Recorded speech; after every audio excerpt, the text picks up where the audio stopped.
Sure. Here's section 1 of your story script. Exactly 500 words, keeping it focused, immersive, and emotionally layered, with no fluff or scene directions. I used to believe routine was a sign of stability.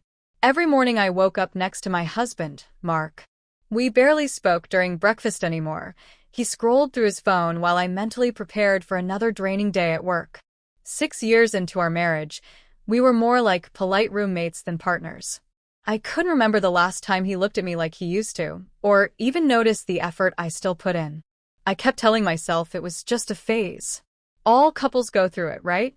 At work, I buried myself in tasks. I was efficient, dependable, invisible. People came to me when they needed things done, but no one really saw me. Not until Daniel became my boss. He was sharp, confident, always composed. Most people tiptoed around him, but he wasn't cold, just focused. He'd been with the company for a year, but we rarely interacted beyond the occasional team meeting. I'd never given him much thought. So when I got a message from his assistant saying he wanted to speak with me privately, my stomach twisted. I reread the email 3 times. No context, just a time. For PM. That was unusual. I spent the whole day wondering if I'd made a mistake or missed a deadline. My heart was pounding by the time I knocked on his door. He looked up and smiled, calm, relaxed, not angry. "Come in," he said. Close the door. His tone was unreadable, and my mind raced through possibilities. He gestured for me to sit, then sat across from me, not behind the desk like most bosses would. That felt strange, more personal. I forced a smile, trying to hide the tension in my shoulders. "I've been reviewing some of the campaign work," he said. "Your name keeps coming up. Quietly, of course. People rely on you. You hold this department together." I blinked. It wasn't what I expected. Praise wasn't common around here, especially not from someone like him.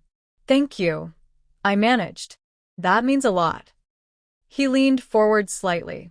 "I don't think you get enough credit. You've been here, for years?" 5.5, I said, surprised he'd even noticed. His gaze didn't shift. 5.5 years. And no promotion? No leadership role? I shook my head. "I just do the work." He nodded slowly, almost like he was studying me. "You deserve more." Something in his tone made my chest tighten. I didn't know how to respond. The air between us shifted. It wasn't flirtatious, not overtly. But there was something, an awareness I couldn't deny. He ended the conversation soon after, but I left his office feeling unsteady. I kept hearing his words. "You deserve more." I told myself it was just encouragement, motivation, nothing more.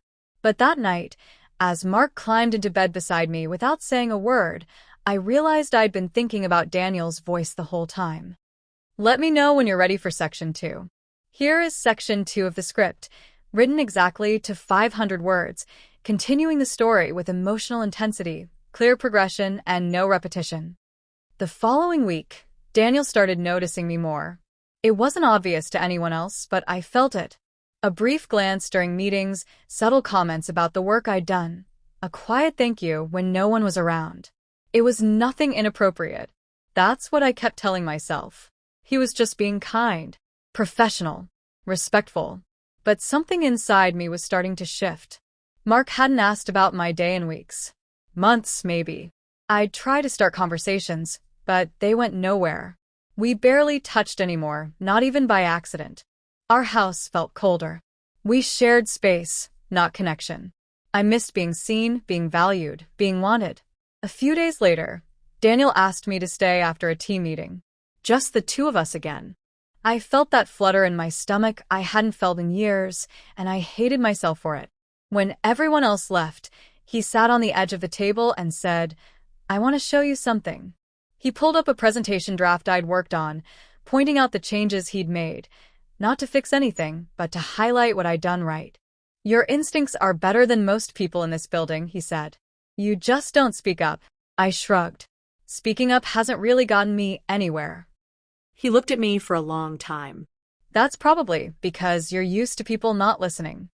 There was a long pause. He wasn't wrong. And somehow he knew that. I felt myself lowering my guard, even though every part of me screamed not to. I told him I'd been feeling stuck lately, not just at work, but in life. I didn't give details, but he filled in the blanks. He said he understood. He'd gone through a divorce 2 years earlier. Said it wasn't messy, just lonely. Two people growing apart, pretending they weren't. You start craving connection, he said. Even if you don't act on it, you notice the silence more. I don't know why that hit me the way it did. I felt a lump rise in my throat. He didn't press, didn't try to dig. He just let the silence sit there between us, like he understood without needing an explanation. Before I left, he said, "You deserve to be more than useful. You deserve to be noticed." Those words followed me all the way home. I couldn't stop replaying them in my head, like a song stuck on repeat. I told myself it was harmless. He was just saying what anyone would say to someone feeling undervalued. But deep down, I knew it was more than that. I went to bed beside my husband that night, and all I could think about was how someone I barely knew had seen me more clearly in 10 minutes than the man I married had in the past year. And for the first time, I didn't feel guilty about it. Let me know when you're ready for Section 3. Here is Section 3 of the script, continuing the story with precision, emotional clarity, and a strong turning point, exactly 500 words, with no repetition or fluff. It started with a late email. Daniel needed help finalizing a proposal that had to go out by morning. He asked if I had time to review it. I said yes, without hesitation. By now, I knew what I was doing. This wasn't about work, not entirely. I could have said no, but I didn't want to. That realization alone should have scared me more than it did. When I arrived, the office was mostly empty. He was calm, casual, thanked me for coming in so late. We went through the presentation together, but the focus wasn't there. Not really. The conversation drifted, like it always did with him. He asked about where I grew up, what I used to dream about doing. He actually listened. He remembered details from our past talks, tiny things even I had forgotten I'd mentioned. The kind of attention that becomes intoxicating when you haven't felt it in years. At one point, he laughed at something I said and touched my wrist lightly. Not suggestive, just a touch. But it lingered. I didn't pull away. That was the moment. I could feel the tension in the room shift, unspoken, but undeniable. It was all happening slowly, deliberately, like neither of us wanted to admit it was real. He paused.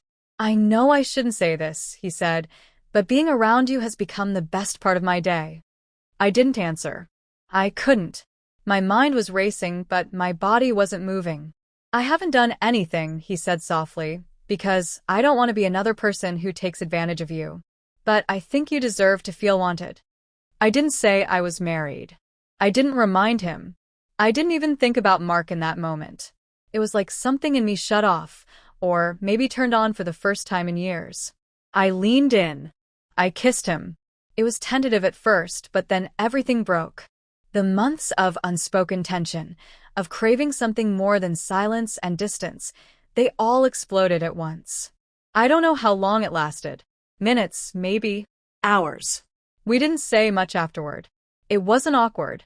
It wasn't rushed. It just was. I remember lying there, fully aware of the choice I had made. I didn't feel good. I didn't feel powerful. But I didn't feel guilty yet either. I felt alive. And that scared me more than anything. I left before sunrise. The streets were empty. My phone had no missed calls, no messages. Mark hadn't noticed I was gone. Or maybe he had, and just didn't care enough to ask. When I got home, I stood outside my front door for a long time before going in. I wasn't thinking about what came next. I was still stuck in that moment, his words, his touch, the way I felt seen, wanted. I told myself it was a mistake. But I knew I'd do it again. Let me know when you're ready for Section 4. Here is Section 4 of the script, delivering the emotional aftermath, confrontation, and final twist, exactly 500 words, sharp and to the point without repetition. The next few days, I avoided Daniel. Not out of regret, but because I didn't know what I wanted from him. Part of me hoped he'd follow up, say something, define what had happened. Another part of me feared he might. At home, I slipped back into routine. Mark acted like nothing was different. Still distracted, still distant. I half expected him to sense something had changed. He didn't. Then suddenly he did. It started small.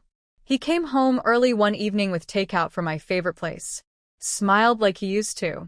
Asked how my day was. I gave vague answers, trying to keep things neutral. The next day, he left a note in the kitchen with a coffee mug I'd once said I liked in a shop window months ago. I stared at it for a long time, unsure how to feel. Part of me softened. Another part felt sick. I wanted to believe he was trying. I wanted to pretend we were still salvageable. But the distance between us wasn't just about what had happened with Daniel. That was only a symptom. The real damage had come long before. Still, I couldn't bring myself to confess.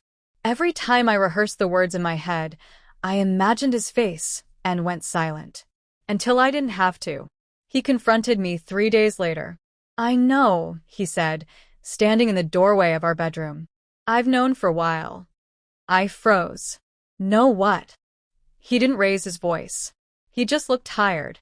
"You think I don't notice when the person I live with disappears into herself? The late nights. The distance. You stopped looking at me like I mattered months ago." I opened my mouth to speak, but he cut me off. "I hired someone," he said. "A private investigator. After I saw the change in you." I didn't want to believe it, but I needed to know. My throat went dry. I couldn't deny it. There was nothing to deny. I just stood there, exposed. "The guy's a predator," Mark added quietly. "You're not the first." I talked to one of his former assistants. Same pattern. Same charm. He knows exactly what kind of woman to look for. Overlooked, underappreciated. His words hit harder than I expected. Because part of me had believed I was different. Special. That maybe Daniel saw something real in me. But I wasn't. I was just convenient. Mark didn't yell. He didn't cry.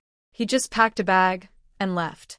Said he didn't know what this meant for us, and honestly, neither did I. I sat in the quiet, feeling everything crash down at once.